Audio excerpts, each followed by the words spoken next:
Sir level 1 से set two level 1। Exercise सारी हो गई थी? यस सर, हो गई थी। ठीक है सर हाँ सर हेलिकल पाथ वाले कंसेप्ट में डाउट है। बोलिए।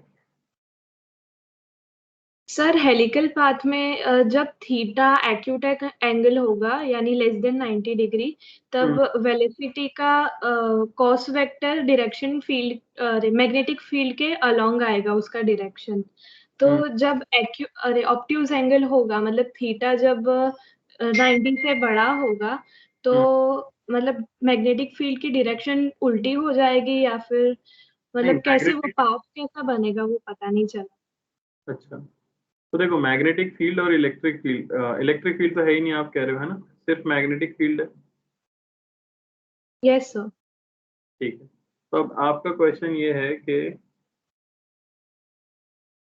अगर किसी रीजन में मैग्नेटिक फील्ड राइट की तरफ दी हुई है और हमने पार्टिकल को प्रोजेक्ट किया है लेफ्ट की तरफ वेलोसिटी देकर, यानी कुछ इस तरह से, हाँ इस सर। समय पर पाथ कैसा होगा ये आप पूछ रहे हो है ना।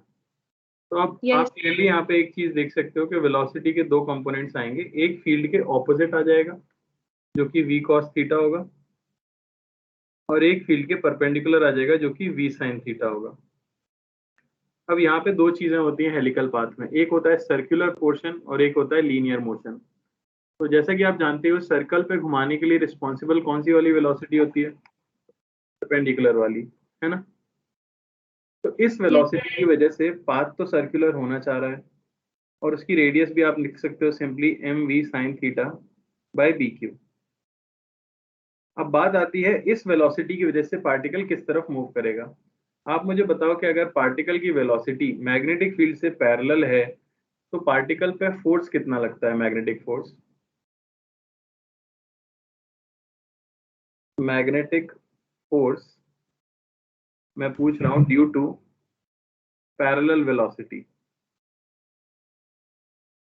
बताइए। 0। बिल्कुल सही, तो फोर्स लगेगा 0।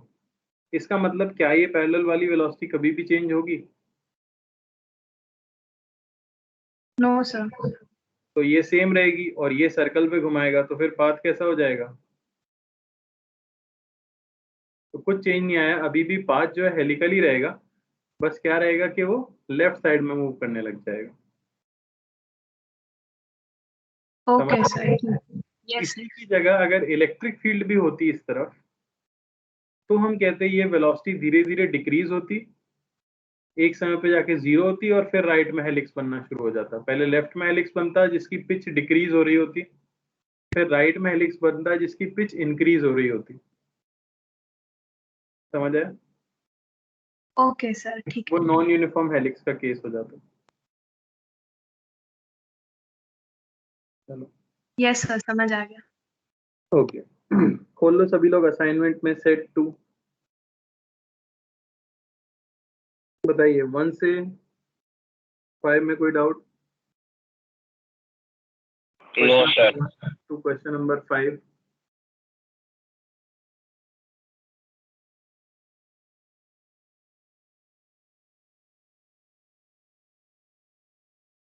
ओके नो सर, नहीं है। 5 to 10। सर 6 में डाउट है, 6 के अलावा? नहीं सर 6 में डाउट नहीं है। 5 से 10 में? 6 में है डाउट? नहीं सर वो गलत मार्क है।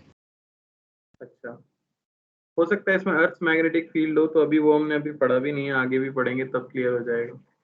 यस सर वो चलिए 10 से 15 में कोई डाउट? सर 15। 15 से पहले कोई? No sir. चलिए question number 15, A and B are two conductors carrying current I in the same direction, X and Y are two electron beams moving in the same direction। ठीक है, तो एक हमारे पास यहाँ पे वायर A है ना, एक वायर B है और दो इलेक्ट्रॉन बीम्स हैं जो सेम डायरेक्शन में जा रही हैं, एक्स और वाई। ठीक है, पूछा गया पहला ऑप्शन है repulsion between A and B, attraction between X and Y.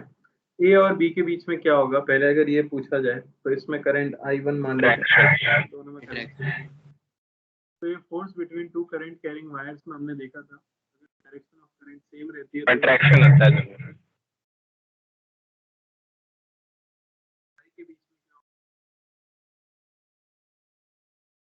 एक दूसरे को क्या कर रही होंगी लगातार, रिपेल। इलेक्ट्रॉन इलेक्ट्रॉन में तो रिपल्शन होता है या नहीं, तो बस रिपल्शन होगा।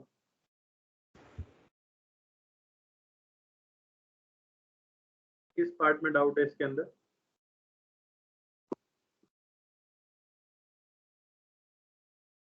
ओके दिया है क्या? नहीं सर, वो मैंने गलत देखा था। इलेक्ट्रॉन इलेक्ट्रॉन तो एक दूसरे को रिपेल ही करते हैं, हमें पता है। यस 16 से 20 में कोई डाउट? 20 से पहले कोई? सॉल्व किया है ना सबने? काफी टाइम दिया था मैंने तो। Yes sir, Yes, sir. चलो यस 20, अच्छी बात है, कम डाउट्स हैं, इसका मतलब समझ आया है। There are two concentric circular loops. One loop of radius r is made up of only one turn. The other loop of radius 2r has 2 turns of wire. They are arranged such that they have common center and their planes are perpendicular to each other. When same current I is passed through the coils, the magnetic field at the common center is. तो ऐसे question जब भी आते हैं बेटा, तो better होता है कि आप हमेशा डायग्राम बनाने की कोशिश करो। एक लूप मैं ऐसे ले लेता हूँ 2r रेडियस का, और एक लूप आपको दिया गया है कुछ इस तरह से, समझ आ रहा है? तो इसमें करंट कुछ इस तरह से मान लेते हैं, I यहाँ से अंदर जा रहा है और यहाँ से बाहर आ रहा है, और इसमें करंट मैं इस तरह से मान लेता हूँ कुछ I यहाँ से बाहर आ रहा है और यहाँ से अंदर जा रहा है। इसमें इसकी रेडियस अगर मान लेते हैं R अंदर वाला, इसमें 1 टर्न है, और इसकी रेडियस मान लेते हैं 2r, इसमें 2 टर्न्स है। तो बताइए मैग्नेटिक फील्ड ड्यू टू 1, इसे मैं लूप 1 कह देता हूँ, इसे लूप 2 कह देता हूँ। मैग्नेटिक फील्ड ड्यू टू 1 कितना आ जाएगा? तो फॉर्मूला होता है μ0I by 2r। तो 2r, नंबर ऑफ टर्न्स एक ही है तो 1। डायरेक्शन की बात करें तो ये I कैप में आ जाएगा, है या नहीं? यस सर, करंट की डायरेक्शन में हाथ घुमा दिया। सिमिलरली B2 की बात करें तो इसमें आ जाएगा μ0I by 2 इंटू इसकी रेडियस है 2r इंटू इसमें नंबर ऑफ टर्न्स भी है 2, और इसकी डायरेक्शन की बात करें अगर तो वो आ जाएगा ऊपर की तरफ, यानी कि J कैप। तो आपको यहाँ से मिल गया μ0I by 2r I cap plus J cap, ये होगी आपकी नेट मैग्नेटिक फील्ड। तो आप मैग्नीट्यूड भी बता सकते हो, है ना? यस सर, तो शायद डायग्राम सही से नहीं बना होगा, इसलिए गलती हो रही होगी। यस 25 तक और कोई डाउट? 20 से 25, 26, 27, सर 25th में है। 25 में डाउट है? हाँ सर, उसका सेकंड और थर्ड ऑप्शन। सेकंड और थर्ड ऑप्शन। सेकंड में दिया है which of the following properties of magnetic field lines of force differs from electric lines of force? Second is these can emit or terminate at any angle to the surface. और third है total flux linked with the closed surface is always zero. तो देखिए electric field lines कभी भी close loop नहीं बनाती हैं, है ना, पर मैग्नेटिक फील्ड लाइंस हमेशा क्लोज लूप बनाती हैं। तो अगर आपने कोई भी क्लोज सरफेस ले ली तो कोई फील्ड लाइन जो इसमें एंटर की है वो घूम के वापस आएगी, इस तरह से फॉर्म करेगी, ये मैग्नेटिक फील्ड लाइन है। तो क्या मैं ये कह सकता हूँ कि जितनी फील्ड लाइंस एंटर करेंगी उतनी फील्ड लाइन एग्जिट भी करेंगी? यस यस ये तो सिमिलर है किससे, इलेक्ट्रिक फील्ड से। बाहर अगर कोई चार्ज भी रखा होता तो उसकी वजह से भी इलेक्ट्रिक फील्ड जीरो आती है, इसी प्रिंसिपल की वजह से। लेकिन यहाँ एक और खास बात है कि मान लो आपने कोई करंट कैरिंग वायर भी रख दिया अंदर, या फिर ऐसा मान लो कि आपने एक मैग्नेट भी रख दिया अंदर, तो नॉर्थ और साउथ पोल, तो हमेशा जो फील्ड लाइन एग्जिट करेगी वो घूम के वापस से एंटर भी करने वाली है, क्योंकि फील्ड लाइंस क्लोज लूप बनाती हैं। तो मैग्नेटिक फील्ड का फ्लक्स तो हमेशा कितना आता है, जीरो आता है। ठीक है ना, ये एकदम सही प्रॉपर्टी है। जो इलेक्ट्रिक फील्ड में ऐसा हो कोई जरूरी नहीं है, समझ आया। Yes sir. सेकंड है, these can emit or terminate at any angle to the surface. अभी किसकी सरफेस से बात कर रहे हैं ये समझ नहीं आ रहा। सर कंडक्टर होता तो पता चल जाता। नहीं, ये मैग्नेटिक फील्ड लाइंस है ना, magnetic field lines.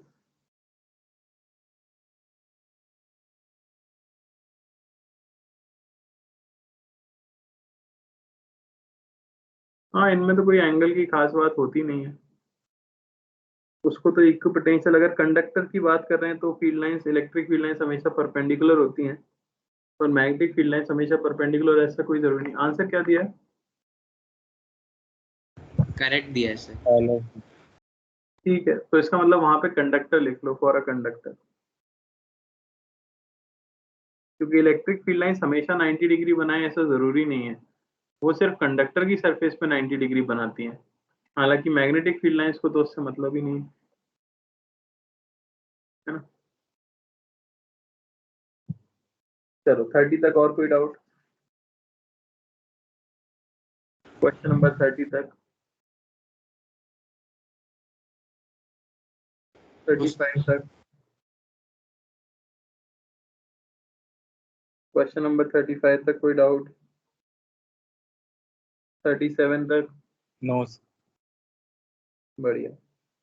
Magnetic moment, question number sir आवाज 40। आ रही है? हाँ, आ रही है। सर 33 में डाउट था। 33 से पहले कोई? No There is sir. a magnetic field acting in a plane perpendicular to the sheet of the paper downward. Particles in vacuum move with their plane of the paper from left to right. The path indicated by the arrow could be traveled by. तो बेटा इसमें बताओ force किस तरफ लगा होगा, क्योंकि particle right की तरफ डिविएट हुआ है, इसका मतलब फोर्स भी राइट की तरफ लगा होगा, और वेलोसिटी यस सर। की तरफ है। तो v क्रॉस b अगर आप करते हो तो पॉजिटिव चार्ज के लिए तो फोर्स लेफ्ट में आता है, नेगेटिव चार्ज के लिए फोर्स राइट में आता है। तो कौन सा पार्टिकल हो सकता है ये? इलेक्ट्रॉन। इलेक्ट्रॉन हो सकता ओके सर। है। 40 तक और कोई डाउट? 40 तक कोई डाउट? No sir. 5 तक? तो 41। 41 से पहले कोई? 41। A ring carrying current I is in the xz plane as shown. A short magnetic dipole with dipole moment is directed along the x-axis.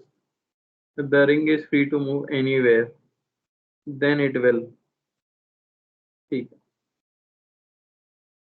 अब हालांकि मैग्नेटिक डाइपोल हमने अभी पढ़ा नहीं है, पर इसलिए आपको नहीं आया होगा। मैंने कहा था क्लासिकल मैग्नेटिज्म में आता है मैग्नेटिक डाइपोल। तो ये मैग्नेट की तरह ही होता है। ये जो बीच में इन्होंने मैग्नेटिक डाइपोल रखा है, ये बेसिकली एक मैग्नेट है। तो मैग्नेट जो फील्ड लाइंस बनाएगी वो किस तरह से बना रही होगी? अगर हम ये मान लें कि मैग्नेटिक मोमेंट ये हमारा m है, तो फील्ड लाइंस कुछ इस तरह से बनेंगी।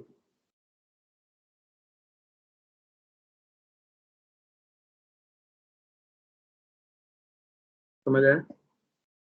अब लूप आपने एग्जैक्ट प्लेन के अंदर रख दिया है, तो इसके ऊपर अगर टॉर्क की बात की जाए तो m cross b, magnetic field आप देख सकते हो कुछ इस तरह से आ रही है।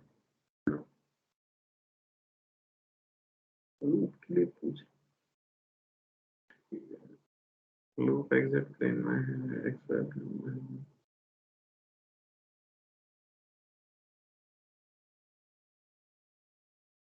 खैर ये एक्सिस पर है, तो एक्सिस पर मैग्नेटिक फील्ड की बात करें तो मैग्नेटिक फील्ड आ रही है इस तरफ कुछ ऐसा। ड्रॉ करके देखो इसी के प्लेन के अंदर अगर देखें, ये हमारी रिंग हो गई है ना, और डायपोल इसी के प्लेन में इस तरह से रखा गया है। इस पॉइंट पे मैग्नेटिक फील्ड अगर देखते हो तो कुछ इस तरफ आती है बी, यहाँ भी देखोगे तो कुछ इस तरफ आती है बी, है ना, और इस तरह से घूम के आ रही हुई, तो इन जगहों पे मैग्नेटिक फील्ड ऑपोजिट आ जाती है। ये आपका आई है।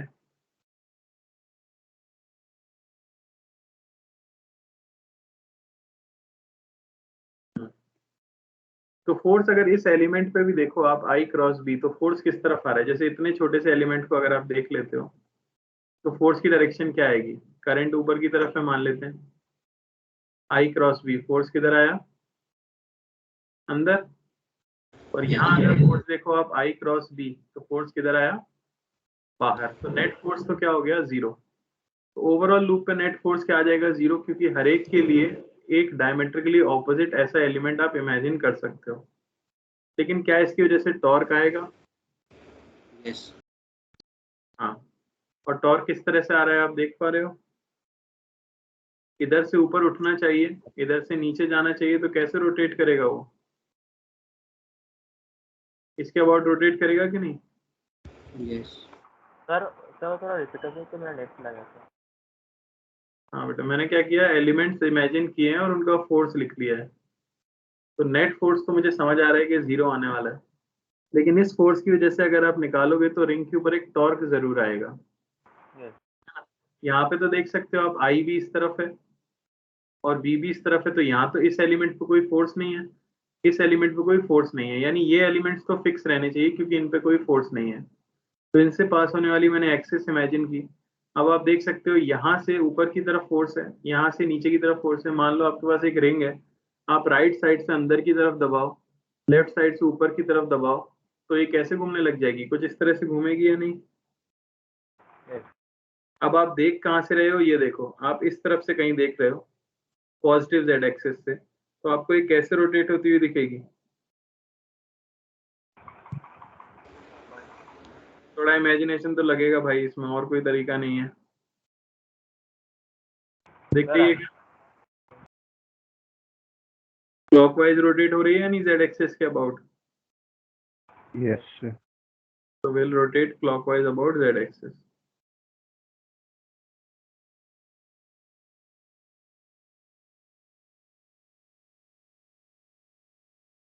क्लियर हुआ क्या? ये फील्ड कैसे आई वो तो हम मैग्नेटिज्म में पढ़ेंगे, पर अगर फील्ड ऐसे दी होती तो आप समझ सकते हो कि कैसे निकालते हैं, है ना? सर एक बार आप क्वेश्चन शॉर्ट में बता दें। बेटा लूप रखा हुआ है और बीच में उसके डायपोल रखा हुआ है मैग्नेटिक। मैग्नेटिक डायपोल की फील्ड लाइंस मैंने लेफ्ट वाले डायग्राम में शो की हैं, ठीक है। मैंने क्या किया, अब वर्टिकल में प्लेन बना लिया रिंग का, तो ये रिंग का प्लेन हो गया, उसके सेंटर पे ये डायपोल हो गया। इस डायपोल की वजह से मैंने 4 पॉइंट्स पे फील्ड ड्रॉ की और छोटे छोटे एलिमेंट कंसिडर करके उन पर फोर्स निकाला। इस पे फोर्स इनटू द प्लेन आया, इस पे आउट ऑफ द प्लेन आया, ऊपर वाले एलिमेंट पे फोर्स जीरो आया, नीचे वाले एलिमेंट पे भी फोर्स जीरो आया, तो नेट फोर्स तो लूप के ऊपर जीरो ही है। पर अगर आप देखो तो लेफ्ट से अगर ऊपर की तरफ फोर्स लगाया जाए रिंग के ऊपर और राइट से नीचे की तरफ फोर्स लगाया जाए तो रिंग रोटेट होगी। अब उस रोटेशन की डायरेक्शन अगर हमें चाहिए, ऑब्वियसली डायमीटर के अबाउट जो कि जेड एक्सिस है उसके अबाउट रोटेट कर रही है। तो अब आप पॉजिटिव जेड एक्सिस से अगर देखो तो आपको लूप कैसे घूमता हुआ दिखेगा? क्लॉकवाइज घूमता हुआ दिखेगा। समझ आया? यस। 42 से 45 नहीं करना था अभी, क्योंकि वो गैल्वेनोमीटर पे है, जो फिर से हम क्लासिकल मैग्नेटिज्म में पढ़ेंगे, तो इसे मार्क कर लो, बाद में अटेम्प्ट कर लेना 42 से 45, है ना? चलिए न्यूमेरिकल में बताइए, 46 से 49 से पहले कोई? No, sir. 49 सीधे डाउट। 49 से 49 तक 49. Magnetic field at O of a loop of uniform resistance per unit length is at O पूछा गया है। तो बेटा मैंने बताया था अगर आपके पास एक लूप है तो मुझे बताओ इस सर्कल की वजह से O पे कितनी फील्ड आएगी। 0 जीरो ही आएगी। इनका डाउट है उनको ये बात पता है या नहीं पता? किसे पता है? तो फिर तो कैसे डाउट होगा बेटा इसमें? ये जब मार्क किया हुआ था तो फ्लैट स्टफ किया हुआ। ये देख लो अब तो ये दो वायर बचे बस इनकी वजह से निकालना है। इस लूप की वजह से तो B 0 हो गया। सेमी वायर से आ जाएगा तो सेमी इनफाइनाइट नहीं आएगा ये तो वो क्योंकि तो ये एंगल वहाँ से 90 का आएगा तो मतलब परपेंडिकुलर डिस्टेंस लेंगे एक तो दोनों एक साइड पे हाँ। 90 माइनस 45 हो जाएगा। एक 45 दोनों सेम साइड पर है और सिमिलरली इसके लिए डायरेक्शन अलग अलग आएगी तो वो निकाल लें। निकाल लोगे?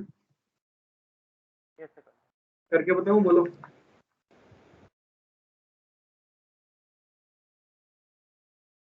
कोई कुछ बोल ही नहीं रहा। बेटा मैं पूरा सॉल्व करूं या आप समझ गए? सर हो ये जाएगा। समझ गए। 50 से 52 तो 51। 51 चलिए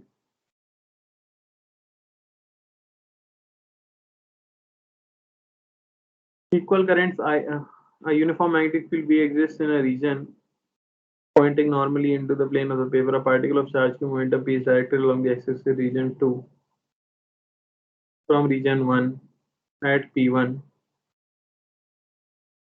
If the particle enters the region 3 through point P2 on the x-axis,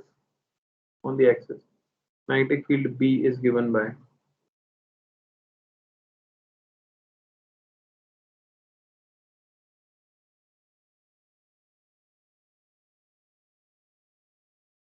तो ये मैग्नेटिक फील्ड अंदर की तरफ आपको दे दिए इस रीजन में। यहाँ से पार्टिकल एंटर करता है, क्यू चार्ज है, ये आपका ओरिजिन है कुछ, और यहाँ से वो बाहर निकलता है। तो ये तो आपका P1 हो गया, ये P2 हो गया, यानी वो कुछ इस तरह से जाता है ना? ठीक है। x की वैल्यू आपको दे दी गई है 3r/2। ओके, और ये डिस्टेंस है आपके पास r। सबसे पहले तो हम देख सकते हैं क्या क्या दिया है इसमें। मोमेंटम p दिया है, ठीक है। जो रेडियस होगी सर्कुलर पाथ की, तो स्मॉल r अगर मैं कह दूं तो वो जाती है mv/bq। mv यानी कि मोमेंटम होता है, p/bq, ये होनी चाहिए थी इसकी रेडियस, है ना। अब आपका पार्टिकल मान लेते हैं सेंटर कुछ यहाँ आता है o', ओके। तो ये डिस्टेंस है आपकी r, और यहाँ से वो एग्जिट करता है, यानी ये डिस्टेंस भी है हमारी r। तो ये एंगल ऑफ डिविएशन अगर हमसे पूछा जाए, इसे अगर मैं अल्फा कह दूं तो ये डिस्टेंस हमें पता है। हम यहाँ से कह सकते हैं साइन अल्फा, इसकी वैल्यू होनी चाहिए 3r/2 अपॉन स्मॉल r, है ना। Yes yes.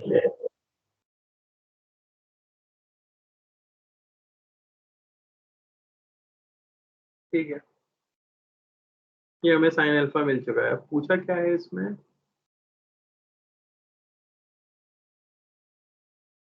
r/2 small r यानी कि p/bq, ये आपको मिला है साइन अल्फा। ये r क्या है ये बताया नहीं गया क्वेश्चन में। नहीं सर, वो डिस्टेंस ही दी है। सर वो P1 माइनस R कोऑर्डिनेट पे। क्या हुआ? P1 point minus R coordinate. Y coordinates P1 point minus r coordinate है, यस सर। वहां से हमें एंगल मिल जाएगा, है ना। यस। ये एंगल अगर मैं बोल देता हूँ कि ये पूरा 90 डिग्री है, ये एंगल अगर मैं बोल देता हूँ बीटा है, तो ये 90 माइनस बीटा होगा, तो ये भी बीटा ही आ जाएगा, है ना। ये एंगल अगर बीटा है, ये पूरा 90 है, ये भी बीटा ही आएगा ना। यस यस सर, यहाँ से हम डिफ्लेक्शन। क्या निकाल सकते हैं, tan बीटा निकाल सकते हैं। tan बीटा में ये डिस्टेंस हमें r दी गई है, यानी कि r अपॉन बेस है 3r/2, यानी कि 2/3 tan बीटा आ गया।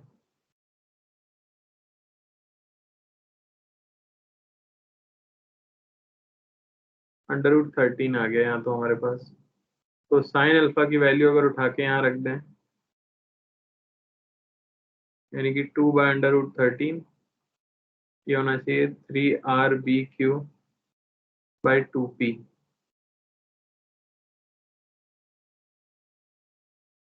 इतना गंदा तो नहीं होगा? 90 डिग्री कैसे? क्या हुआ? ये तो हमेशा परपेंडिकुलर ही जाता है ना। सर्कुलर पाथ है तो सेंटर से लाइन खींचोगे तो 90 डिग्री तो होगा। यस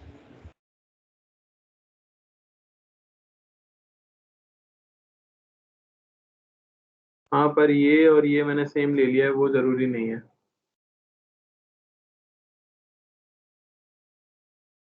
वो पूरा 90 होगा, पर ये ट्रायंगल वाली साइड थोड़ी 90 होगी। सर, इसमें अल्फा कौन सा है? क्या हुआ? सर, इसमें अल्फा कौन सा है? अल्फा कोई नहीं है। सर वो बीटा क्यों नहीं होगा सर? एक सेकेंड, ये यहाँ से इस तरह से जा रहा है ना। अब यस ये सर, एंगल हमें पता है, तो ये एंगल हमें पता है, इसे अगर मैं अल्फा बोल देता हूँ तो tan अल्फा ये 2/3 आ गया है ना। यस सर, साइन अल्फा भी वो जो पहले निकला था उसी से आएगा ना। हाँ, तो ये भी अल्फा ही तो आ रहा है। हाँ यस ठीक। सर।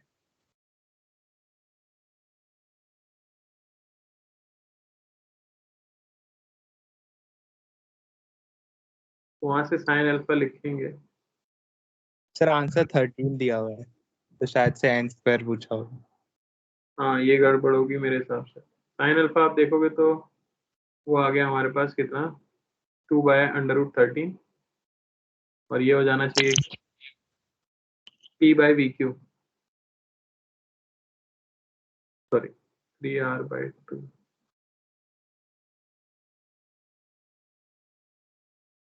बी पूछा था ना इसमें। यस 4/3√13 आ रहा है ये तो।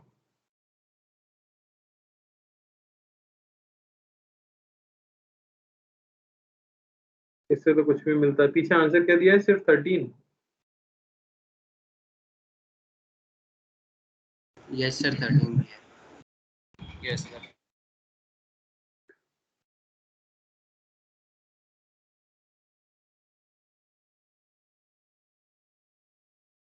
तो वो इसी वजह से दिया है, मेरे हिसाब से वही है।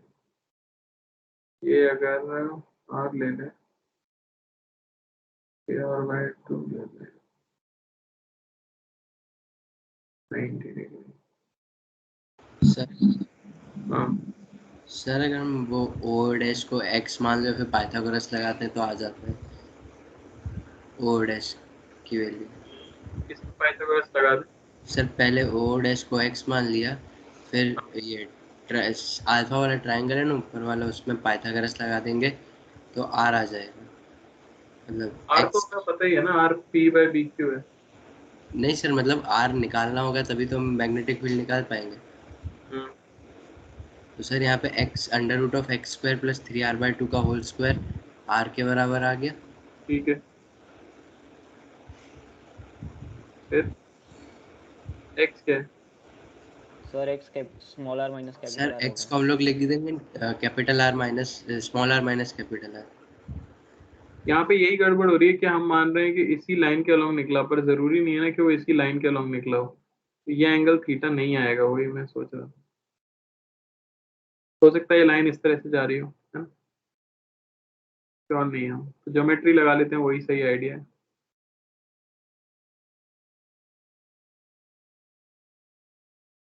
जैसा कि बोला गया, इसे x मान लो, है ना। तो r-r ये x हो गया,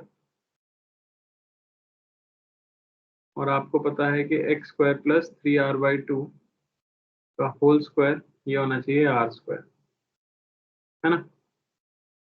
यस। एक्स की वैल्यू उठा के यहाँ रख देते हैं, वो आर के टर्म्स में आ जाएगी, उसे यहाँ रख देंगे, सॉल्व करने से आ जाएगा। ठीक है, और बताइए यस सर। 55 तक और दूसरा डाउट। सर 55। सर 54। 54 और 55।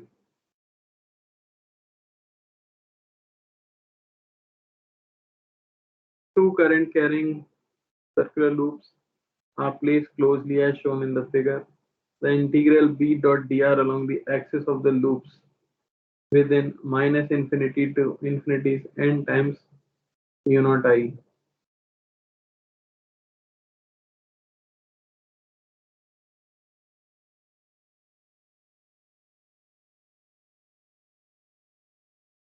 तो इसमें करंट तो अंदर जा रहा है, इसमें करंट बाहर आ रहा है,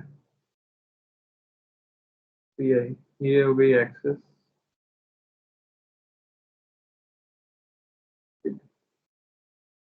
अब मैग्नेटिक फील्ड कहीं पे भी अगर देखी जाएगी तो इस लूप की वजह से हर जगह पे मैग्नेटिक फील्ड टुवर्ड्स राइट है, इसकी वजह से मैग्नेटिक फील्ड हर जगह पे टुवर्ड्स लेफ्ट है ना। तो हम क्या करते हैं, ये काफी क्लोज रखे गए हैं। Yes sir. यहाँ कोई पॉइंट इमेजिन कर लो P और ये डिस्टेंस मान लो x, ठीक है। तो यहाँ इसकी वजह से मैग्नेटिक फील्ड B1 जो आ जाएगी वो आ जाएगी mu naught I r square by 2 r square plus x square की पावर 3/2, है ना, I कैप में। जबकि B2 अगर दूसरे वाले की वजह से बोली जाए तो आ जाएगी mu naught I r square by 2 r square plus, अब ये बहुत पास है तो लगभग डिस्टेंस क्या मान सकता हूँ मैं, x ही मान सकता हूँ। Yes yes.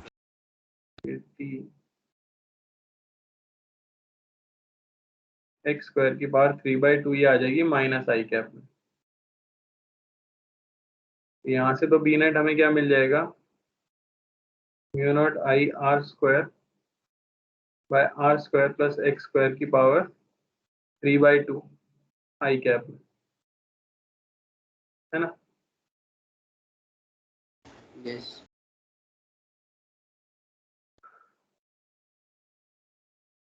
यहीं पे जाके dx का डिस्प्लेसमेंट मान लेते हैं जो dr बोला गया है।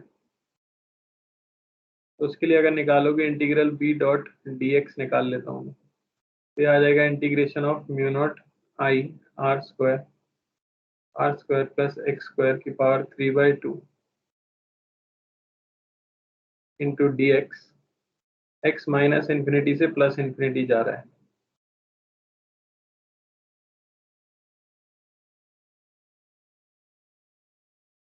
क्या आ जाएगा इंटीग्रेशन इसका, -3/-1/2, है ना।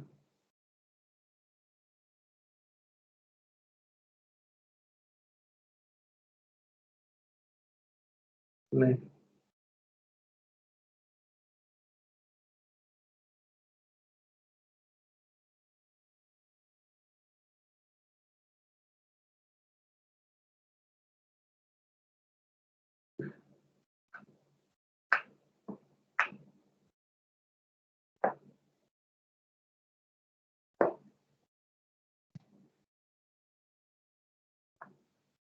फिर b डॉट डी आर की वैल्यू पूछिए, है क्या integral along the axis of the loop in the range is n times mu naught n i।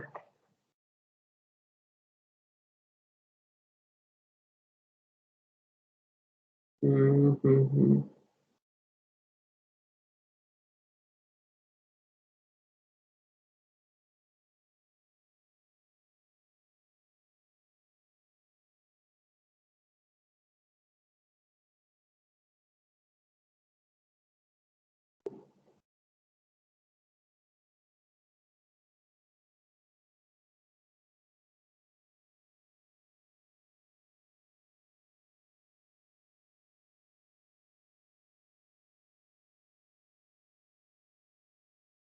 ठीक है, इसी को इंटीग्रेट करके देखते हैं। तो म्यू नॉट क्या बाहर आया हमारा आई आर स्क्वायर, ये बाहर आ गया,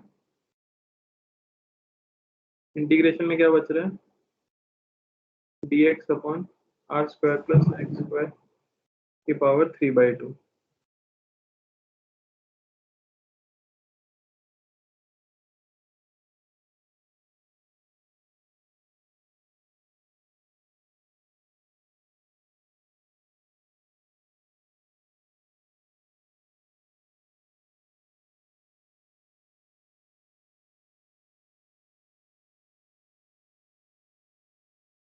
कैसे कर सकते हैं इंटीग्रेट, क्या रख दें, इंटीग्रेशन अभी हुआ नहीं क्या मैथ्स में, x square is equals x to को रख t सकते square. हैं आर टेन थीटा का रख दें,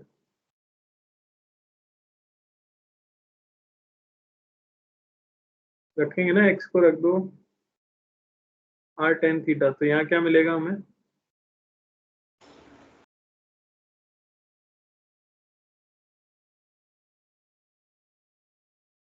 तो यहाँ dx हमें मिल गया कितना, R sec square theta D theta, तो वो पुट करो, ये हो गया R sec square theta D theta upon R square plus R square tan square theta 3/2 mu naught I R square, यहाँ बचा है R sec square theta D theta upon ये क्या हो गया, R square plus X square. R cube sec cube theta 3/2 है ना power, cut गया एक, तो यहाँ आया mu naught I R square integration of 1 by R square into 1 by sec theta. 1 by R square into cos theta. R square तो बाहर निकाल दो, cos Cos. Theta D theta, theta कहाँ से कहाँ वेरी करेगा, देखो x को माइनस इन्फिनिटी रखना है तो -π/2, x को इन्फिनिटी रखना है तो +π/2, है ना, Yes.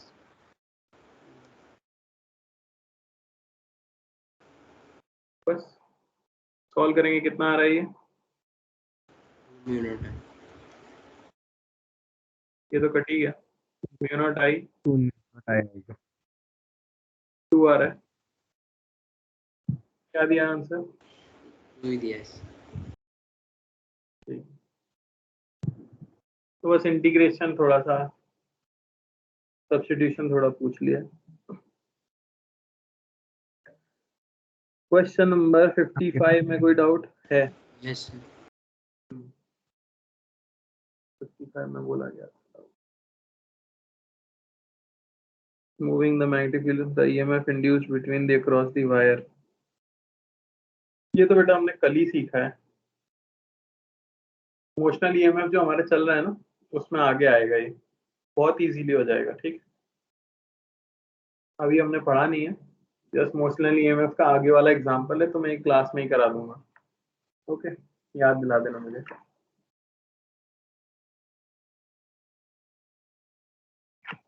कैसा लगा सॉल्व करके, जितने डाउट्स पूछे उस हिसाब से तो मुझे लग रहा है आसान लगा सबको, यस Yes sir, easy लग रहा है. यस सर, इजी था। मैग्नेटिज्म अच्छा लग रहा होगा ना चैप्टर, मेरा फेवरेट हुआ करता था अपने, हाँ sir. Yes sir. Yes, sir.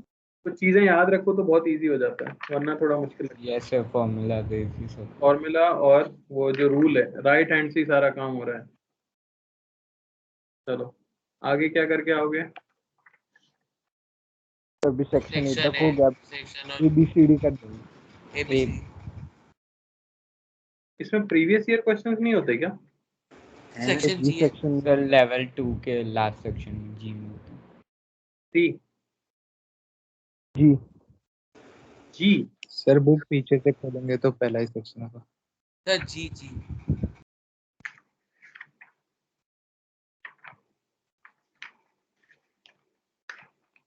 यार मेरे पास जो ई एफ, मेरे पास जो मॉड्यूल है उसमें तो एफ पे ही खत्म हो गया, सर सर इसी ये साल इस वाले मॉड्यूल में है. सर नए मॉड्यूल में है, मतलब नए इस हिसाब से। यार धोखा है ये तो क्या करें, मेरे हिसाब से पहले PYQs करना बेटर रहेगा रादर देन इसी सेक्शन ए, ये क्योंकि ये Yes, थोड़े sir. लेंदी होंगे ना। Yes sir. Yes sir. एक काम करते हैं, डिस्कशन कब रखे बताओ, उस हिसाब से होमवर्क देंगे। PYQs कितने बेटा बताना एक बार, नंबर कितना है? Sir 33 question. 33 क्वेश्चन PYQ में है यस यस सर। और सेक्शन A में है 16। 16। तो कब तक कर सकते हो ये दोनों चीजें? तो संडे या संडे फ्राइडे को तो तक। एग्जाम है, सैटरडे सर को हो जाएगा। PYQ और सेक्शन ए। हाँ ओके। PYQ और सेक्शन A। एग्जाम कब है? अभी तो सर AITS का संडे को एग्जाम संडे है को IITS का। संडे को। तो उसमें क्या आ रहा है, करंट वगैरह आ रहा है क्या? नहीं, ये पहले पहले की से तो Electrostatic आ रहा है। अच्छा, तो अभी तो उसकी तैयारी करोगे क्यों? पर यार इतना टाइम ऐसे नहीं कर सकते कि AITS के लिए पूरे वीक होमवर्क ही ना करें, तो ज्यादा हो जाएगा। होमवर्क देंगे सर, फ्राइडे होमवर्क का, कर आप बोल ठीक है, तो हाँ सर करते हैं साथ में। सेक्शन G शायद बताया जा रहा है, PYQs प्लस सेक्शन A। ये लेवल 2 का है ना? Yes Yes, sir. Yes sir. तो जो भी Yes. हमारी कंबाइंड क्लास होगी अगली मंडे या ट्यूसडे जब भी होती है, उस दिन ये हो जाएगा। ठीक है, तो करके रखना। yes sir. मुझे भी असाइनमेंट बनाना पड़ेगा क्या, बताओ? मेरे को लग रहा है लोग फिजिक्स ही नहीं पढ़ रहे, बाकी सब पढ़ रहे हैं, क्योंकि सबका असाइनमेंट बनता रहता है ना? ऐसा है क्या? पढ़ रहे सर। नो सर पढ़ रहे हैं। यार विश्वास पे तुम बेवकूफ मत बनाना मुझे यार, पता चले सबसे खराब रिजल्ट फिजिक्स का ही आया, मेरे पे ही आएंगे सब लोग चढ़ के, है ना? जेन्युइनली बताओ यार, किस किसने नहीं किया था, सच सच बताना। और कोई दिक्कत आ रही है तो मैं जानना चाह रहा हूँ क्यों नहीं किया था, दिक्कत क्या आ रही है? आज जो डिस्कशन हुआ, कोई है जिसने नहीं किया था? सर न्यूमेरिकल वाले क्वेश्चन बाकी थे। वो तो थोड़ा सा ही था। कोई है जिसने छुआ ही नहीं था बिल्कुल? अरे सच्चाई तो दिखाओ, होमवर्क नहीं कर रहे तो क्या कर लूंगा मैं, बस नाम ही तो जान लूंगा तुम्हारा। कोई सच नहीं बोलता भाई आज की दुनिया में। ठीक है, सर किए थे। ये तो सबने बढ़िया है। तो असाइनमेंट फिर Yes, मैं sir. इसलिए नहीं बना रहा हूँ क्योंकि आप लोगों को बाकी का रहता है, तो बाकी का असाइनमेंट करो, पर प्लीज यार होमवर्क करते रहना, ठीक है? क्योंकि तभी यूज है, वरना कोई यूज नहीं है। तो अगले मंडे ये डिस्कस करेंगे। बताओ अभी क्या किया जाए? कंटिन्यू, इसीलिए तो मैंने कहा था कि अलग अलग नहीं पढ़ना चाहिए। तुम लोगों ने कहा था पढ़ा दो पढ़ा दो, तो चैप्टर तो उनका पीछे चल रहा है, तुम्हारा चल रहा है। समझ आया? FR03 में भाई कहाँ तक हुआ है? सर ये नीचे इसके क्वेश्चन, यही वाला ना? इसके अगला ये नहीं सर, एक और। ये यस सर, इसके यहाँ तक करा है। यहाँ FR03 में हो गया है, और FR01 और 2 में कितना से एक्स्ट्रा हुआ है। तो एक काम करते हैं, कंटिन्यू करते हैं, इसको थोड़ा सा रिपीट कर देते हैं, 01 वाले भी थोड़ा सुन लो एक बार और बैठ के, है ना? Yes sir.